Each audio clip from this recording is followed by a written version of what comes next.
was him and David Pastrnak and Eric Holla one year when David Krejci decided to go back home and play in Czech Republic with my friends and family watching me. At the top of my head, it was Brad Stewart, Wayne Primo, and Marco Sturm. Is that right? Were there no draft picks that went back to Boston for Joe Thornton? Insane. You're listening to the PuckUps Podcast. It's time to hit the ice with Brian D. Felice. Welcome into episode 44 of the PuckUps Podcast. I am Brian D. Felice, and thank you all for joining me. On today's show, Sweeney's out and you're in. Whoa, what do you mean there, Brian? I still got to get up to my deal. What's going on here? Well, Donnie, it's a special mailbag episode. I asked Bruins fans 3 to 5 moves that they would do this offseason if they were GM of the Boston Bruins, and you all submitted plenty of options to go through, so we'll discuss all of those. But first things first, if you haven't done so already, please go ahead and subscribe to the PuckUps on YouTube, Apple Podcasts, Spotify, or anywhere else that you get your podcast. And to get in touch with me or be a part of the show, you can email me info@thepuckups.com. You can tweet at me on X at @BrianDFelice_. You can tweet at the show at the PuckUps or leave a comment on Instagram, YouTube, TikTok, anywhere the show has a social media account and post content. So as I mentioned, I prompted fans online to try to give me 5 moves that the Boston Bruins could realistically try to do this offseason to improve the club, both short-term and long-term. Now, what do I mean by realistic? Well, it's a hell of a lot easier to type out trade Elias Lindholm than it is to actually do so when you consider things like his health issues, declining play, contractual status, no movement clauses, et cetera, right? And we sit here all season and off season every year saying, oh, Sweeney should do this. He should have done that, right? And while that's the name of the game, right now in the off season, while a lot of the moves are yet to unfold, over the next month, we're going to find out a lot about the Boston Bruins roster going forward, right? It's early June, and by the time the draft in late June and free agency in early July comes around, we'll know a lot more about the Bruins. And so we're kind of in that window where everything's still a mystery. And I wanted to give you all the power to say, hey, if I were in Sweeney's position, this is what I would try to do. And so, again, thank you all very much for submitting all of your responses. I put the bat signal out specifically on Twitter, and so a lot of these comments are from there. But I will also get into some YouTube comments and questions as well later on in the mailbag that are more generic. So again, thank you all very much for participating, and let's get right into it. Wishboy on Twitter says, trade Zacha, don't extend. Okay, so you want to trade him this summer. Okay, fair enough. It does kind of feel like there's a couple of opportunities to trade Zacha, and one is more of a sure thing than the other, because the 2 opportunities would be this summer or at next season's trade deadline. But I don't see the Bruins trading Zacha at next season's trade deadline unless the Bruins are in a really tough spot in the standings and they have to sell again, because we all know that if the Bruins are in a playoff spot or close to it, they're not going to do that to the locker room because it's not their MO. So maybe you trade Zacha at next year's deadline, but that means that the Bruins had a shit year. And I don't think anybody wants to hear that or admit that. So it does kind of feel like this summer might be the most sure thing time to trade him if you were going to. But okay, so that's the first thing that Wishboy says. Number 2, offload Korpisalo, bring up DiPietro. I co-sign there. Let Arvidsson walk. I co-sign there.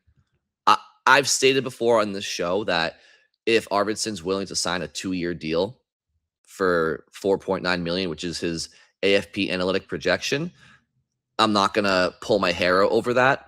But I don't see why he would do that. It's going to be his last chance at a payday. So, and I'm not talking about the candy bar. So we'll see what happens there. If Arvidsson wants, anything more than 2 years, absolutely let him walk. And if he gets 2 years and it's not in Boston, then whatever. It is what it is.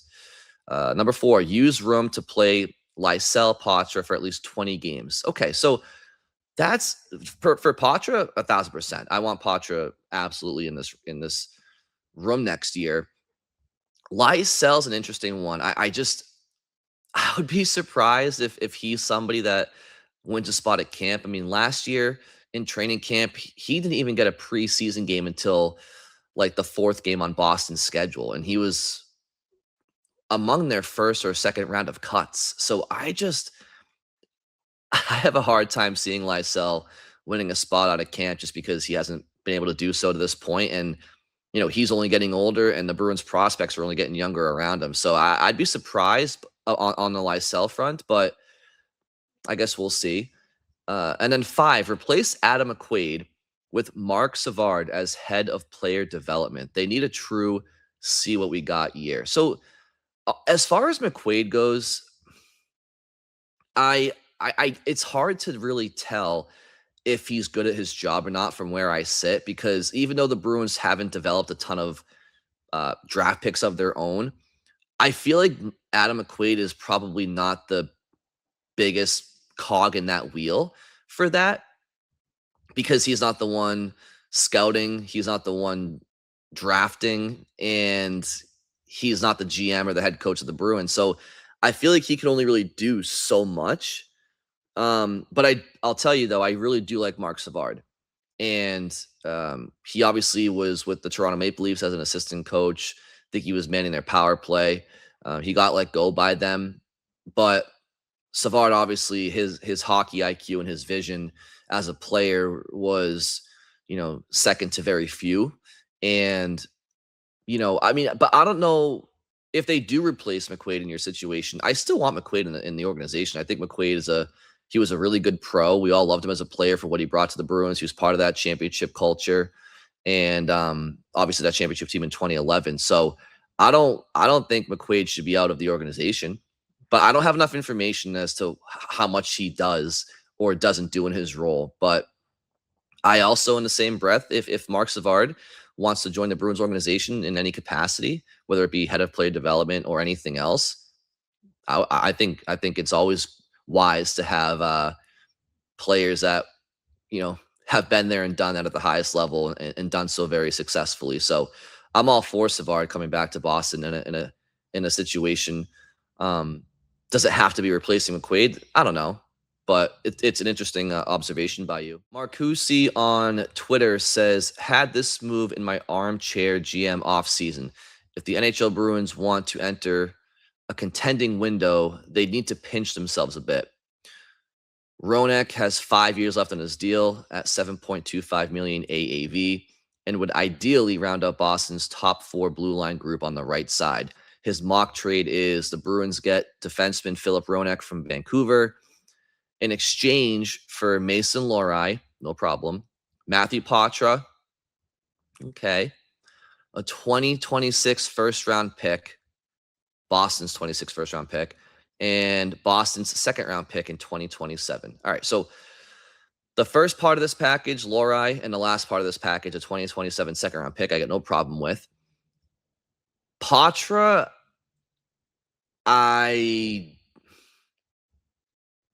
if it was Lohrei, Poitras, and a 27 second for Ronek, like, okay, sure. But, where I'm really stumbling here is the combination of both Poitras and a 2026 first round pick.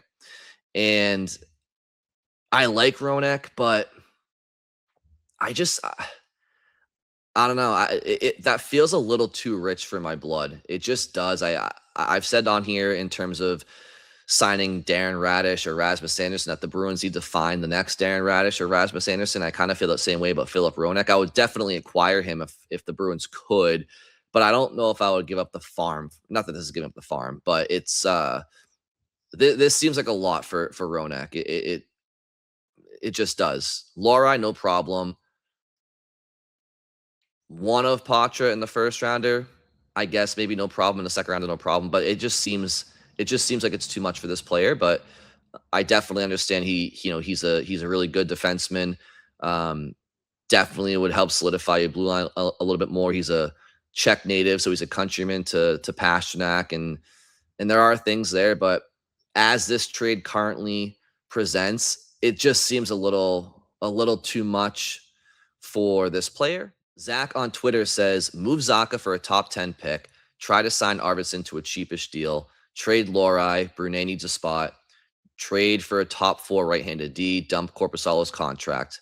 No particular order, just what I would personally try to do. Okay, so moving Zaka for a top 10 pick, there's been a lot of rumors, it's rumor season right now, that multiple teams that have top 10 picks are apparently curious and open and willing to move those picks for right now help. I talked about the Winnipeg Jets last episode. And some commented on that video about does Zaka have a no trade clause? And Zaka has an 8-team no trade list. I will say, I do feel like, and this is no disrespect to the Peg, but I do feel like Winnipeg is probably on a lot of players' no trade lists, whether it's a modified no trade or a full no move, obviously. So I could see a world where Zaka has Winnipeg on his 8-team no trade list. I guess what I would say is, if your boss comes up to you and says, "Hey, look, we're trying to transfer you to this company," even though you said you wouldn't go there. Once your employer lets you know that you're kind of not wanted, do you become more willing to say yes to a trade? I don't know. I genuinely don't know. You guys tell me. I really, again, I don't think Winnipeg's a very desirable location for a lot of these players in the league, because it's located in very, very central southern Canada. It's hours and hours and hours and hours away from any East Coast Canadian cities or even West Coast Canadian cities. It's very, very frigid. In Winnipeg, it's a small city. It's not as glamorous as a lot of the other options around the league if somebody were to get traded. But in any event, whether it's Winnipeg or anybody else, the Bruins would have to include something in addition of Zaka to get a top 10 pick, in my opinion. But if he's part of it, listen, I think it's something that you really have to consider if you're the Bruins. And if I were an armchair GM right now, I'm leaning towards doing that if I'm the Bruins, but maybe Sweeney wants Zaka long term. I just think that, like I said last episode, they shouldn't extend him upon eligibility on July 1, because it's going to come with a bunch of no movement clauses. And if the Bruins do have a bad year this coming season and you want to try to trade him at the trade deadline, you need to allow yourself the flexibility to still do that. And if he has a bunch of no moves because you signed him this summer, even though he's not up for a contract until 2027, you just don't need to pigeonhole yourself to that. But Zach here says, move Zaka for a top 10 pick. Okay, this is Zach's mock-up, not mine. I'll give him his time in the sun here. As far as Arvidsson to a cheapish deal, yeah, if it's 2 years, 4.9 or less, I'm not going to be upset about it. Anything longer than 2 years, Victor, take care, buddy. Trade Lorai. Okay, so yeah, again, trade Lorai, like for who? For what? I don't know what he's proposing here, but sure. I mean, I'm not trying to ship Lorai out the door just to do it. It has to be a move that makes sense. However, the second part of this domino is Frederic Brunet getting a chance in the NHL, and I'm for that. I think Frederic Brunet definitely should get an opportunity to showcase what he can do. I think he's beyond the AHL at this point, and whatever he becomes in the NHL, we'll find out. But I think it's time for the Bruins to give him that opportunity, and I don't think the delta between him and Lorai will be that significant right away, where, oh my God, you're so much worse right now because Brunet is learning the NHL and you traded away Lorai. I think Brunet is more responsibly defensively than Lorai. I think he battles harder defensively, and offensively he does have a lot of upside there. Will he ever have the upside of Lorai at the NHL level? I don't know. What's Lorai's upside at the NHL level? What's the most he's ever produced at the NHL? 20, 30 points, 30, 32, 3, I forget. But trade for a top 4 right D. Okay, don't know who you're talking about, or whose going in the other direction from Boston for that top 4 right D, but okay. Dump Korpisalo's contract, all about that. Okay, thanks for the opinion, Zach. Tim says trade Korpisalo for a draft pick, trade Lohrei and Zacha in a package for Tippett and Ristolainen, sign McMahon and Tolvanen as UFAs, sign Dorofeev or Bork as an RFA, sign Clifton as a veteran D option. All right, so Korpisalo for a draft pick. Yeah, again, I'm all for the Bruins moving on from Korpisalo. I know Ottawa's eating $1 million of his $4 million cap hit, so it's a $3 million cap hit for the Bruins. To be honest, I don't care what it takes to get rid of Korpisalo. Hopefully, you wouldn't have to add to Korpisalo to trade him. For a draft pick, it would probably be a really late round draft pick for Korpisalo, but in any event, yeah, if they can move on from him, I agree. Trade Lohrei, Zacha for Tippett and Ristolainen. That's interesting. Okay. Okay, what do you all think of that? Lohrei and Zacha for Tippett and Ristolainen. Again, there's a lot of responses that came into my prompt, and so I don't have all the contract information for each of these players, so it's tough to kind of off the top of my head, I don't know what Tippett's contract is in terms of comparing it to Zacha's or even Ristolainen's with Lohrai's. But I mean, okay, sure. I don't know. Sign McMahon and Tolvanen as UFAs. How much cap space do the Bruins have?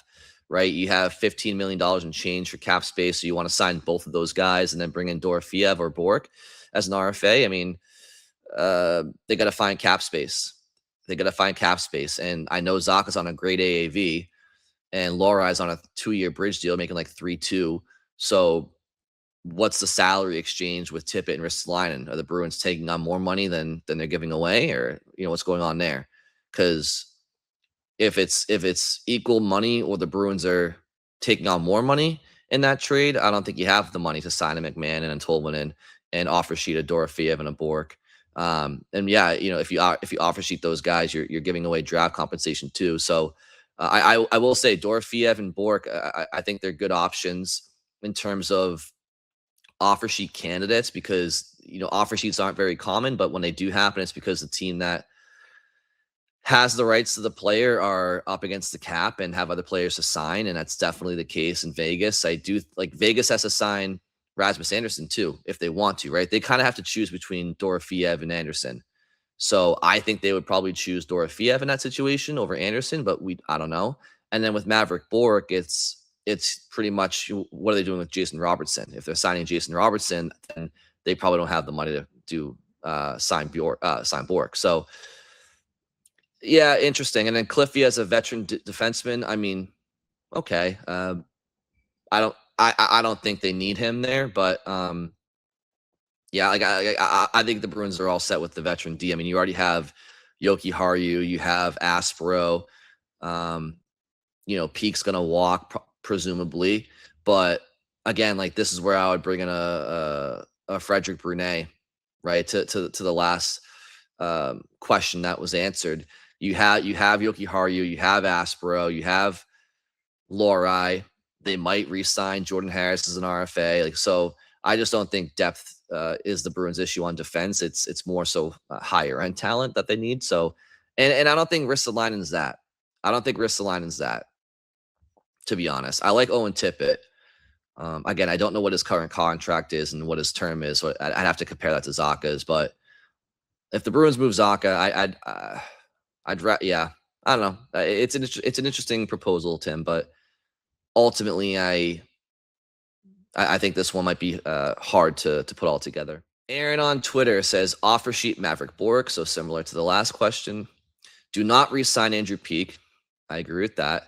But I will say, if the Bruins find a way to trade Yoki Haru, then, cap space opens up to bring back Andrew Peeke. Would I rather Andrew Peeke versus Yoki Haru, all things considered equally? I'd probably prefer Andrew Peeke, but one guy's a UFA and one guy's under contract, and it's not Andrew Peeke. So take a run at a high upside reclamation project via trade. Kent Johnson, Shane Wright, Alex Lafreniere, packaging combinations of Lohrei Middlestat futures. Okay, so that I'm okay with. If you're packaging Lohrei, Middlestat, and a couple of futures that aren't higher end first round picks or anything like that, and you're bringing in a Kent Johnson, maybe Shane Wright. I don't know about him. Him and Lafreniere, I don't know. I feel like, yes, you're acknowledging that they're reclamation projects, but something just seems off with those two players. I don't know what it is, and maybe I'm wrong. Lafreniere has had some good moments in New York.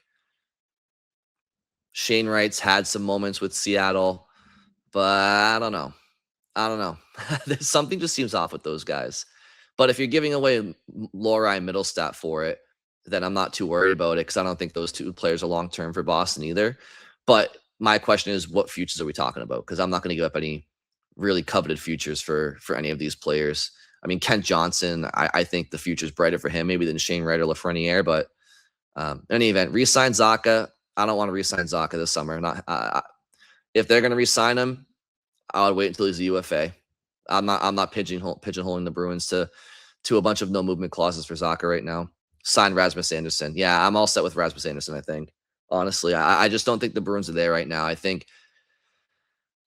don't think the Bruins should be signing 30-year-old free agents at top dollar, top term, and a bunch of no moves anymore. Draft the next Rasmus Anderson. So I like Maverick Bourque.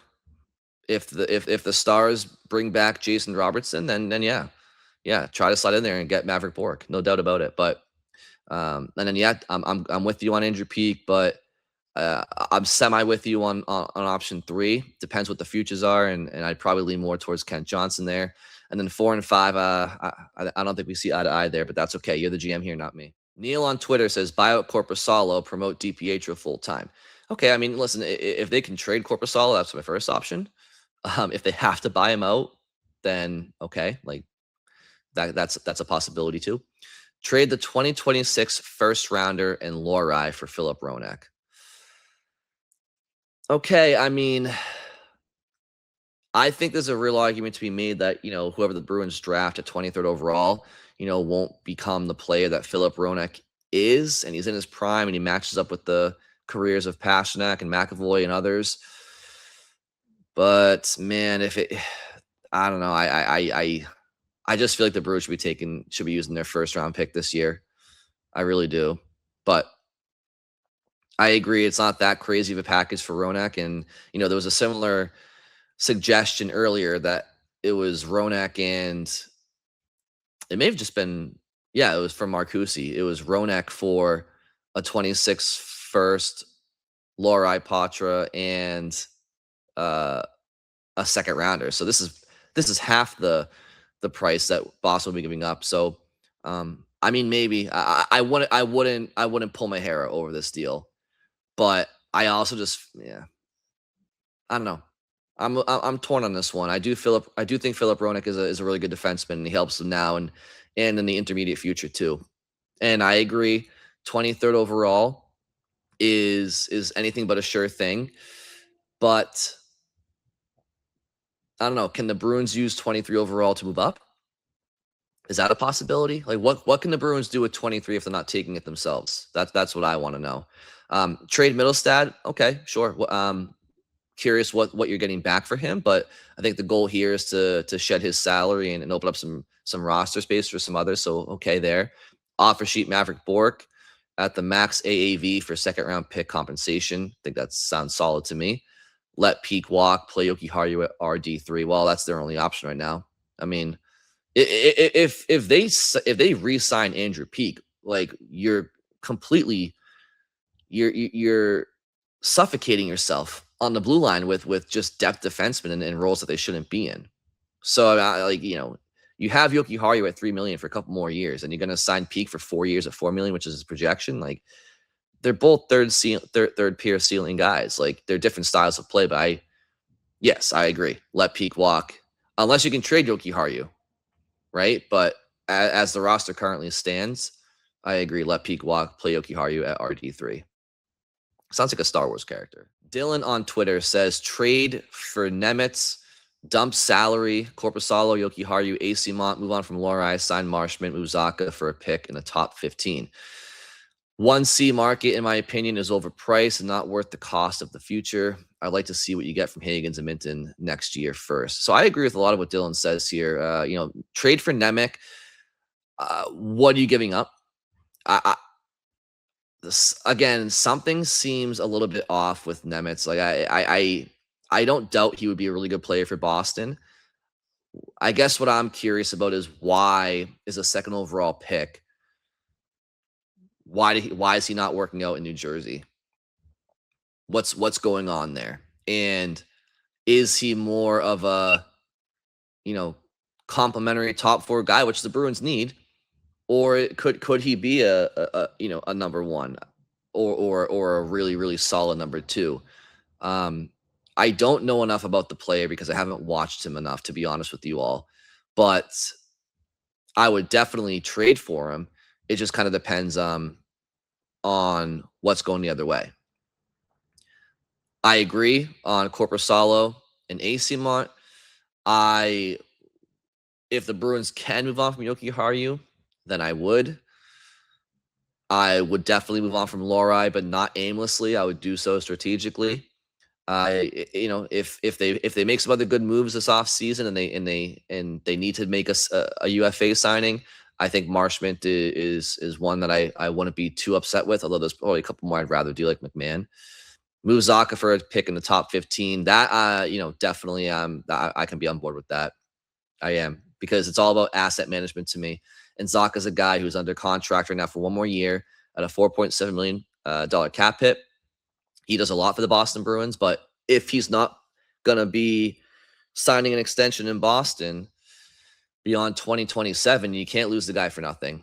And as I said, if the Bruins are any type of playoff team or close to it next year at the trade deadline, they're not going to move him, just like they didn't move Victor Arvidsson this past year. So you don't want to be in a situation where you're making the playoffs next year, or you think you're going to make the playoffs, so you don't move him, and then he signs somewhere else in the offseason and free agency. So to me, it's, if you're the Bruins, it's like, I feel like you either need to trade him now or re-sign him next summer. I mean, again, if they suck next year, then yeah, trade him at the deadline. But we don't know if that's going to be the case. So it's all about asset management to me. Thavik on Twitter. By the way, Thavik, that's a beautiful, beautiful profile picture. The blank avatar is just, it remains undefeated. Says, don't panic. Keep going ahead with the rebuild. I like that. Let Arvidsson walk. I like that too, especially if he's looking for a long-term deal. But if you're saying either way, I'm okay with that too. Try to find a taker for Middlestad and Corpusalo. Try for McTavish or Kent Johnson. Develop a plan as to who are the top 6 forwards. Okay, so yeah, I don't have an issue with with a lot of this at all. I definitely think trying to move on from Middlestad and Corpusalo should be among their plans. McTavish or Kent Johnson, that's the type of young, high ceiling but reclamation project type player the Bruins should be interested in, rather than a 30-year-old UFA, in my opinion. And then yeah, who are your top 6 forwards? I mean, fair. I mean, I think like right now, as it currently stands, you have Pasternak, you have Geeky, Zaka, Middlestad, Minton. Arvidsson's not under contract right now. Husendinov, Higgins, Elias Lindholm, to me, I think should be he should be moved to the wing, and whether it's second or third line, I would put him on the wing right now. But yeah, the Bruins need to identify who's part of their long-term core and who's not, who's expendable. If they're expendable, then you have to try to optimize the assets, even if that means moving them. And maybe it means you're not as good on October 10th, 2026 as you were on October 10th, 2025. But like long term, it might be for the best. Red Sox and Bruins talk on Twitter says, trade for McTavish and Zellweger in a package, trade for Zach Whitecloud, hold Zaka unless he's involved in a move for a 1C, do not extend, let Arvidsson and Peak walk. Bobby McMahon is an interesting free agent option at the wing if you could move off from Middlestad. Okay, a lot of this I can get behind. I guess what I'm curious about is, I'm all for adding McTavish and Zellweger in a package. And if Zach Whitecloud wants to be a third pair defenseman, or a reach of a top 4 defenseman because you've already traded Yoki Haru and you let Peak walk, that's one thing. But who are you trading for McTavish and Zellweger in a package? Who are you trading for Zach Whitecloud? Because I'm not interested in overpayments for any of these players, really. I do like McTavish and Zellweger's skill and youth and upside, so I'd be willing to part with more for those guys. But Zach Whitecloud, I wouldn't offer him. I wouldn't offer him the kitchen sink. That's for damn sure.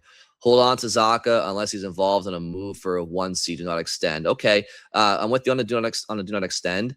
I would consider moving Zaka if he gets you a top 10 pick, because I really think that you could find in this draft. Again, take best player available. So if a high end forward falls, you take them. But I think with the amount of high end prospect defensemen in this draft, especially in the top 10, 15, I think you can find a top pair defenseman for the next 10, 15 years in this draft. And he'll be under cost control for 3 years. So when he enters the league. So again, if you don't think Zaka's part of your long-term plans and he can get you a top 10 pick this year, it's going to piss off Pasternak, but it's a business. And again, I like Pavel Zacha as a player. I really do. The fact that he has the ability, in my opinion, to even get a top 10 pick in a package tells you how much value he brings to the Bruins or anybody else. But again, it's about long-term asset management. And if the Bruins were a cup contender right now, I wouldn't be preaching that because, Zacha would be a big part of them winning a Stanley Cup. But because that's not where they are right now, you have to adjust your parameter for, your long-term asset management expectations, right? If you're going for a cup next year and you have a guy that's a pending UFA under contract for another year, and he's a big part of your team, then you keep him because you think he can win a cup. But that's not what the Bruins are right now. So it kind of changes things for me. This is from Lem423 on YouTube. So we're gonna shift gears a little bit here to just some more generic mailbag questions that filtered in on YouTube. And Lem423 says, as a somewhat new Bruins fan myself, I'm curious, have the Bruins ever drafted someone that was projected to be very good, let's say a 1C or a 2C, and they ended up not performing the way everyone thought they would? So it's a very interesting question, Lem, and I'll stick to my lifetime. And the two names that come to mind right away are Joe Thornton and Tyler Seguin. Now, Joe Thornton was drafted in 1997, I want to say, and he was the first overall pick, and he definitely had a longer tenure than Tyler Seguin did in Boston. I'll get to him in a second, but Joe Thornton, first overall pick, and I would say for much of his tenure in Boston, he lived up to the hype of a prospect of his caliber upon being drafted. It took him a year or two to really find his feet, but when he did, he was a highly effective player for the Boston Bruins. But he was a leader and a captain on a couple of Bruins teams in the early 2000s that had some really tough playoff losses where they were the heavy favorite in the series and they lost to a much lower seed. And it was kind of an aura around the Bruins that he wasn't the guy to lead them to a Stanley Cup. And I was a bit younger back then, so I don't know all the rhetoric around town, but that's kind of what it feels like to me. And so in the 03-04 season, the Bruins lost to the Canadiens in the first round of the playoffs. The Bruins were the first or second seed in the East. Montreal was the seventh or eighth seed. And not only that, the Bruins were up 3-1 in the series and they collapsed. And that left a really sour taste in the mouth of probably Bruins ownership and management and the fan base. And it lingered because you had a lockout season the following year. So 04-05 was a complete lockout. So for, an entire calendar year, instead of an off season, what was left of Bruins memories was that they collapsed the Canadiens on home ice in Game 7. And the NHL also took a hit because they were out of sight, out of mind for a year. And they came back in 05-06, and the league was, their TV deals weren't great. Their domestic popularity as a league was down. and the Bruins got off to a really slow start in the 05-06 season. And by November, December of 05, Bruins were floundering, and Boston said, you know what, we're gonna shake things up in a big way, and they proceeded to give the hockey world one of the most lopsided trades in history. I want to say off the top of my head, it was Brad Stewart, Wayne Primo, and Marco Sturm. Is that right? Were there no draft picks that went back to Boston for Joe Thornton? Insane. I might be wrong about that. There may have been a draft pick included, but I have to double check. But in any event, yeah, like they traded Joe Thornton, and he went on to be the MVP of the league that year, and proceeded to be one of the top players in hockey for the next 7-8 years of his career, before he started to hit the twilight stage of his career. And he'll go down as one of the greatest players to never win a cup. And obviously the Bruins, they continued to have a bad year in 05-06, and I think they had a top 10 pick that year. It may have been Phil Kessel, but they decided to kind of build around Bergeron. And then that summer, they went out and signed Zdeno Chara, who was arguably the greatest free agent signing of all time. And they brought in Mark Savard. And Savard and Thornton were both amazing playmakers and assist men, but they did so in different ways, and there were different styles of play. Thornton was kind of a power forward playmaker, and Savard was a finesse playmaker, and also half the size of Thornton. But Mark Savard helped mitigate some of the loss of Joe Thornton in his first couple of years, and then Zdeno Chara completely changed the Bruins culture. And I would say that I don't know if the Bruins had that in their crystal ball when they traded Thornton. But in any event, to your question, Joe Thornton is a guy that was projected to be very good as a 1C or 2C, and he was. But the part about your question where you say, and they ended up not performing to the way everyone thought they would, I think maybe Thornton, rubbed some Bruins fans the wrong way about maybe his lack of. He was playing in a time where Eric Lindros was like the premier power forward, and maybe Bruins fans wanted more of like Eric Lindros power forward nastiness out of Thornton at times, and he gave. But I just think there were different types of players. But I mean, I think all Bruins fans saw Thornton's skill and were like blown away when he was traded. I think the part about ended up not performing the way that everyone thought he would is probably, I don't think anybody expected he was going to be traded after just 7 or 8 years in the organization. I mean, Thornton was traded like 27 years old. He wasn't that old. So that would be like the Bruins trading David Pastrnak in his prime like a year ago or so. That's probably the shocking part. And then Tyler Seguin, drafted second overall. Everybody thought he was going to be very good, and he was. I mean, he wasn't traded because of, that first Behind the B episode is hilarious, where they're like, oh, if you give us half of Patrick Kane, we win the cup. He was 19 years old, 20 years old. But in any event, and you had him playing with Chris Kelly and Rich Peverley because you put Jaromir Jagr on Bergeron and Marchand's line, which, I get it. It's Jaromir Jagr, but, you weren't exactly putting Seguin in a top 6 role in that postseason. But let's be honest, it was off ice issues and character question marks about Seguin at the time that the Bruins moved on from him, and you bring back Louis Eriksson and Riley Smith, who ended up being a pretty good NHLer, Matt Fraser, and I think Ken was it Ken Morrow, or is that the guy from Miracle? It was something Morrow, but in any event, so Seguin's another one, but it's not that he wasn't good. I mean, he went on to be one of the better forwards in the league for Dallas for the next 5-6 years in particular. And the Bruins definitely could have used that. So again, I would say those are two examples of players that Bruins fans thought were going to be very good, 1C, 2C.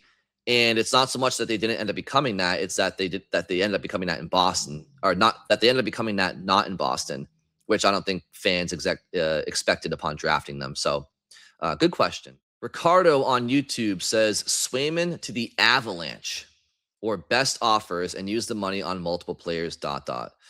Well, the problem here, Ricardo, is that I'm pretty sure Jeremy has a full no move at this point in his contract. I think if you wanted to move on from him, I think it would have been last year. At the same time, he was a Vezina finalist this year. So of all the Bruins ailments, I don't think it's goaltending.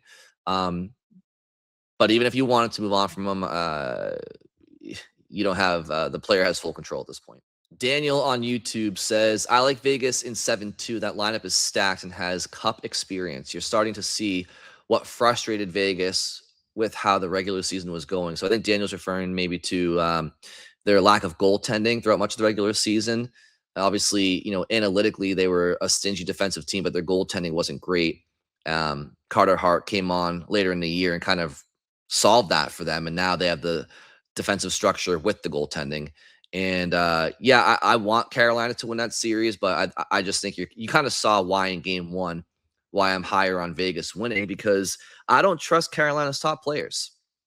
Sebastian Aho, Andrei Svechnikov, to me, they're not better than Jack Eichel or Mitch Marner. And Seth Jarvis is a great player too, and he's young. He's only 24. Logan Stankoven's 23. Stankoven and Jackson Blake and Taylor Hall have been excellent for Carolina. I think Taylor Hall is over a point per game player in the playoffs leading the Hurricanes, but he was a fourth line player for Carolina when he was first traded there from Chicago, and he's just worked his way up the lineup over time. Nikolai Ehlers, he's definitely playing better for Carolina than Aho is and Svechnikov and Jarvis, but Carolina's top line, they're invisible. Not only are they snake bitten, but they just aren't really creating anything. They created one chance at the end of game one.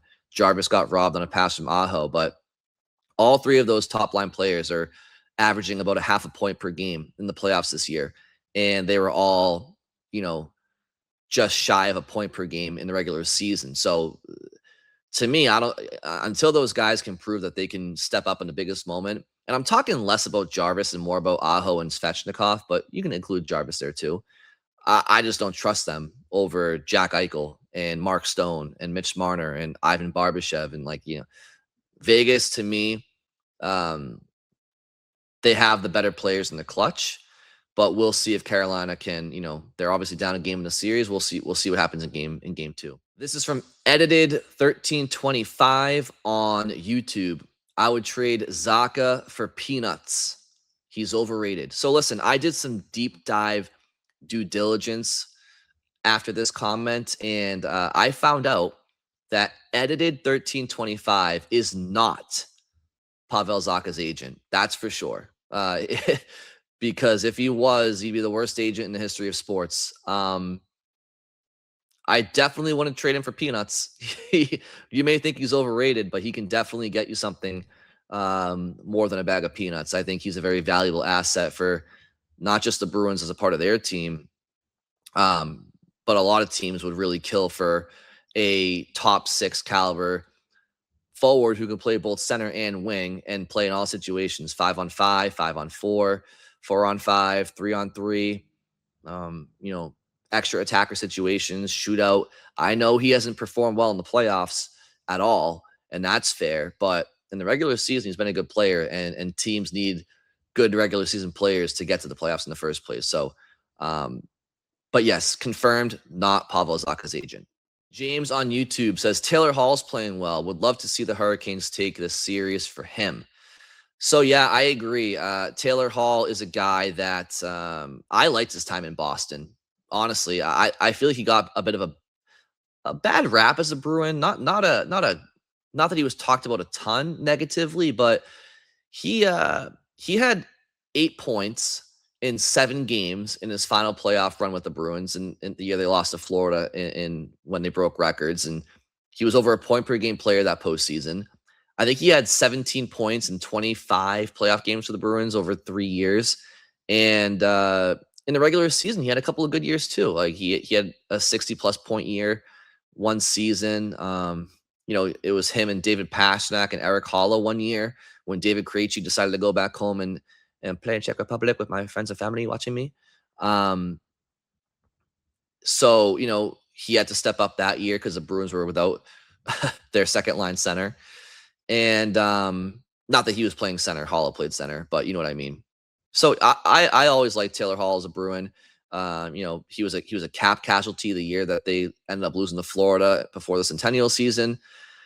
And yeah, he's playing great for Carolina. He obviously went to Chicago in the meantime, then went to Carolina, but he's bounced around a lot. He went from Edmonton, and then from Edmonton, I think he went to, was it Arizona?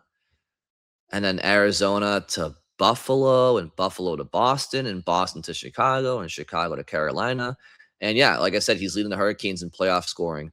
And I mentioned his playoff scoring for the Bruins. He's yeah, he went to New Jersey. No, he went from Edmonton to New Jersey, and he was the MVP that year. And then from New Jersey, he went to Arizona, and then Buffalo, and then Boston, and then Chicago, and then Carolina. So Taylor Hall went a long time without playing playoff hockey because he never went to the playoffs with Edmonton, I don't think. And then he went to the playoffs with New Jersey, had a decent postseason with them that one year. They lost in the first round to Tampa Bay, I think. And then never went to the postseason with the Coyotes, or maybe he did in the bubble, but I forget how he did. And then nothing with Buffalo, and I just mentioned the Bruins power play number. So now he's doing it with Carolina. So good for Taylor Hall. I'd like to see him win the cup if the Hurricanes win. Bear Force 1 on YouTube says Peak can walk as a UFA and still trade Yoki Haru. Sure. I'm down for that. Like, yeah, to your point, if they do find, because I've always said, yeah, I see Peak walking. I don't see them re-signing Peak unless they trade Yoki Haru because, of the redundancy, and to have $7 million with those two players is ridiculous. But even if they did trade Yoki Haru, yeah, I'm not saying that they have to bring back Peak if they trade him. I'm just saying if they traded Yoki Haru, it would be easier for them to bring back Peak. But I'm with you. I give me Frederick Brunet, So I'm with you on that. Copcakes on YouTube says, I only trade Zaka if the package is right. If I am getting an older player, I pass. Yeah, I agree with that. Like Pavel Zaka, if he's 28, 29 years old, he's in his prime, like I'm not trading him because I want to get older, right? Just like, same way you feel. And I'm not trading him just to aimlessly trade him. I'm trading him if they do trade him because I want them to optimize the asset. If they think they're going to extend him, I'm not saying I would do it, but if they want to extend him, then extend him, right? But if you're not going to extend him, you have to optimize him as an asset, and that's why you got to trade him for something. But I wouldn't want to trade him for an older player. If I wanted to, he is that older player for me. Like to me, he's the perfect, middle six forward in his prime. I don't need to get older from him. I want to get younger from him. So I agree with you there. Pat's coach Bob on YouTube. This was your most incisive episode. The idea of an offer sheet is actually a no-brainer. Never considered that or heard it elsewhere. With Robertson, there are cup contenders and should consider signing one of the two RFA right D. Brilliant. Well, Pat's coach Bob, every blind squirrel finds a nut. So, the Jason Robertson offer sheet, I'm also seeing now that he's wanting $13-14 million, which to me, that's a little ridiculous. But, if he wanted 12 and, the Bruins are willing to part with, some first round picks that won't be drafted until, between 2028 and 2031. But I think Dallas will trade him. I'm also seeing rumors out there that he might be linked to Chicago. So interesting, but we'll see there. Gordoff44 on YouTube says, why is Yoki so great in international play, and yet the Bruins can't seem to get the best of him? Is it that the Bees defensive system just does not seem to agree with most of the defensemen that they had/have? Yeah, listen, I think sometimes systems can play a role. Some players like to play a certain style or a certain system, but at the end of the day, hockey's hockey. So I don't really know. I also think that, to be fair, I don't think Yoki Haru was particularly great in the Olympics. I think World Championships is a watered down international tournament. Also, correct me if I'm wrong, but it's bigger ice over there. So maybe he is a player who thrives more on international ice surfaces rather than the more confined, condensed North American ice sheets. Forecheckers aren't on him as quickly in international hockey. Maybe it's something to do with that. I don't really know. But yeah, Yoki Haru, like he has stretches where he's fine, and then he has moments of, oh boy, what'd you just do, Henry? So yeah, I don't really know. I'm not really sure, but I will say, you mentioned the Bruins defenseman and overall the Bruins D, they I've said it before. I think they've led the NHL in opponents' shin pads broken per 60 for about 3 or 4 years now. Ever since they moved on from Torrey Krug, and guys like Krug and Matt Grzelcyk, I just feel like the Bruins have had a really difficult time getting pucks through to the net. Whether it's Hampus Lindholm, who I think is the king of not getting shots through, or Mason Lohrei at times, or McAvoy or Zadorov, I don't know. But the Bruins got to find a way to get their defensemen to get shots through quicker, because it's a problem. Because when you get shots through from the point, even if they don't go in, they create rebounds, they create chaos, and opponents will, they'll run out of position because, now they're chasing rebounds and, forechecks. So getting shots through from the point is so important to creating organized chaos in the ozone for your forwards. And the Bruins don't do a good enough job at that. So I know this comment was about Yoki Haru, but just generally speaking, the Bruins, they need to get shots through more. And it's not just like, oh, well, they don't have any guys that have skill, because Mason Lohrei has skill. We're not just talking Jonathan Aspero or, Yoki Haru or Peak. Yeah, those guys are there. But what's Lohrai's excuse? What's McAvoy's excuse? Right? What's Lindholm's excuse? Those guys can skate. They can get pucks to the net, but they can't. I don't know what it is. So it's a good question. But the Bruins, even beyond Yoki Haru, they have to unlock their defensemen's offensive generation somehow, some way. It's too important this day and age. This is from NK2012 on YouTube. Brian, what is your take on Patra, Lohrei, Middlestat, Zacha's long-term future with the team? How about Korpisalo this offseason, as DiPietro was knocking on a door? Maybe a mailbag question. Okay, so yeah, Korpisalo, I would move on from him. I made that clear. And yeah, DiPietro, give him a shot. Like, he's a back-to-back AHL goalie of the year in your system. Is that not a candidate to be a backup at least, or give him a shot? Like, I think so. So, and not at $3 million. So yes, I'd move Korpisalo. Patra, Lohrei, Middlestat, Zacha. Middlestat, gone. When? I'm not sure. Whether it's him walking as a UFA next year or being traded before then. I don't see him being a long-term player for this Bruins team. He reminds me more of like a stopgap type player, kind of a bridge player. And Zacha, to me, I don't know. Do the Bruins want to sign him to an extension? Then if they do, then his long-term future's in Boston.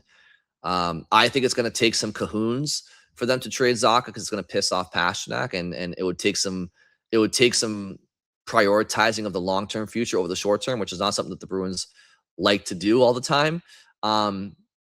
So I think myself and a lot of Bruins fans see the value in optimizing Zacha's asset to maybe trade him before it's too late, even though we all know he's a good player. But I don't know if the Bruins will do it. So it's tough to read that situation right now. I think the draft will be telling. We'll probably see a lot of moves at the draft, if there are to be moves. Lohrei, I think he's gone. I've said it before. If Rasmus Anderson wanted to sign an extension in Boston at last year's deadline, I think Lohrei would be a Calgary Flame right now, and I still think the Bruins are trying to move on from him because I don't think they see him as a long-term fit. I don't think they think that his offensive generation or production is enough to overcompensate for his lack of defensive consistency. And Matt Patra, again, I could see him being part of a hockey trade, or I could see him being a part of the Bruins' future. If the Bruins were to move on from Sean Corrali at center ice, like, I think there's an opportunity for Patra to work his way into the Bruins lineup at fourth line center, play alongside Kaslik and Chanel like he did against Tampa Bay, like Fraser Minton did for the first third of last season, where he looked good. And then maybe from there he moves up the lineup. But if they don't think Patra is going to crack the lineup, then you should move him. He's also an RFA, so they got to sign him first or deal his rights. But yeah, it's TBD on a lot of these guys. Middlestat and Lohrei, I feel like I can say with confidence that at some point in the near future they won't be a Bruins.